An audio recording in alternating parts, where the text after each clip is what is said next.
तो हेलो दोस्तों, आज हम कर्म के सिद्धांत के बारे में बात करेंगे, जिस कहानी को सुन के आपको बहुत ज्ञान सीखने को मिलेगा।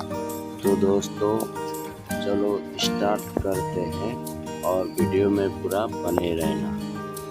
कर्म का सिद्धांत ये है कि जो कर्म के फल का कारण बनता है उसी ही उसका फल भुगतना पड़ता है। वो चाहे 100 परिंदों में जाकर छिप जाए, उसे किसी तरह कोई राहत नहीं मिलती। ये ईश्वर न्याय है, अर्थात विधि का विधान है, जिसकी अनुपालना हर जीव को करनी पड़ती है। कर्म करने के लिए जीव स्वतंत्र है, परंतु उसके फल भुगतने में हर जीव को अपने कुकर्म अर्थात दुष्कर्मों का मधुर या कठोर दंड भुगतना पड़ता है। उसके लिए उसकी मर्जी पूछी नहीं जाती। ये एक उदाहरण लेते हैं हम। आप आसपास बहुत से फलों के पेड़ लगे रहते हैं। उन मीठे फलों को हमारी आंखें पेट पर लगे हुए देखती है। उन्हें देखकर लालच, खाने की इच्छा हो जाती है। स्वाभाविक बात है कि समस्या ये है कि आँखों तो फल तोड़ कर खा नहीं सकते, इसलिए पैर तेजी से चलते हुए उस पेड़ के पास फल तोड़ने के लिए पहुंच जाते हैं। अब यहाँ दूसरी समस्या आ जाती है, वो ये है कि पैर तो फल तोड़ नहीं सकते, इसलिए हाथ आगे बढ़ाकर मधुर फलों को तोड़ने लगते हैं और मुंह उन फलों को बहुत स्वाद लेकर खाता है। इस तरह से सभी फल पेट में चले जाते हैं। अब देखना और समझने वाली बात यह है कि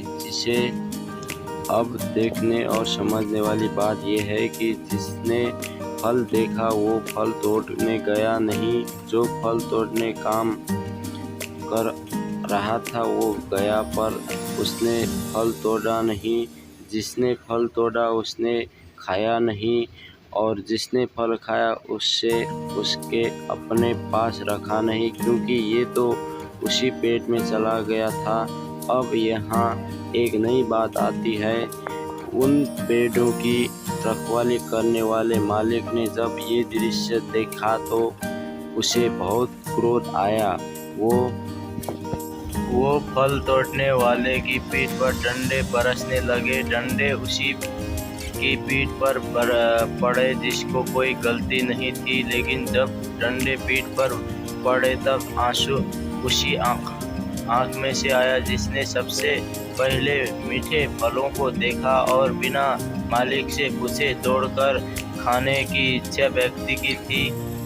ये अपने आप में कर्म के फल का उदाहरण है। मनुष्य दूसरों की वस्तुओं पर अपने नज़र रखता है, उन्हें किसी भी तरह से पाने की कोशिश करता है। जब उसी ने किया कर्म का फल भुगतने का समय आता है तो उसे कष्ट होता है। एक बार संतुष्ट करना चाहिए। हम फूंक मारकर हम दिए को बुझा सकते हैं, परंतु अगरबत्ती को नहीं। इसका कारण ये है कि जो महकता है उसे कोई नहीं बुझा सकता, जो जलता है वो स्वयं ही बुझ जाता है। इस प्रकार कर्म के पास ना कागज है और ना कोई पोथी पत्र है, फिर भी वो सारे जगत का हिसाब किताब रखता है। उसमें किसी तरह से कोई चूक नहीं हो सकती, सब कुछ न्याय के अनुसार होता है।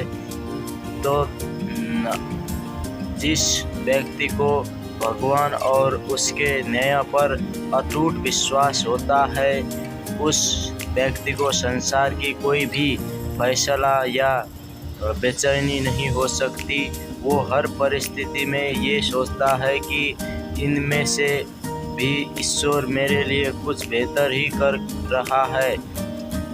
ये भावना सदा अपने मन में अच्छी तरह बसा लेना चाहिए कि ईश्वर तो हमारे बिना भी ईश्वर ही है, परंतु हमारा ईश्वर के बिना कुछ भी अस्तित्व नहीं है। हम उनकी सत्ता को चुनौती देने की जरा सी भी सामर्थ्य नहीं कर सकते। नकारात्मक विचारों को उसी समय अपने मन से निकाल देना चाहिए जिस क्षण वो हमारे मन में, मस्तिष्क में हलचल करने लगते हैं। ये वो पल होता है जब मनुष्य पूरी तरह से कमज़ोर पड़ जाता है और सब सकारात्मक विचारों को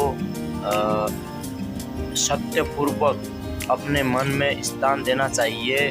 बीते हुए कल के लिए ईश्वर का धन्यवाद करना चाहिए और आने वाले कल के लिए ईश्वर पर पूरा विश्वास रखना चाहिए, क्योंकि आज का दिन सबके लिए खुशियाँ लेकर आता है। सदा ऐसा प्रार्थना करना चाहिए।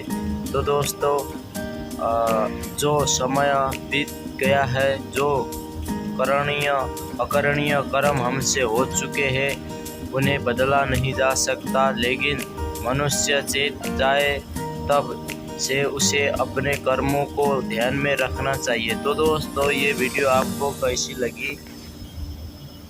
वीडियो में जो शब्द कहे गए हैं आपको कैसा लगा? मतलब किस तरह का शब्द था ये?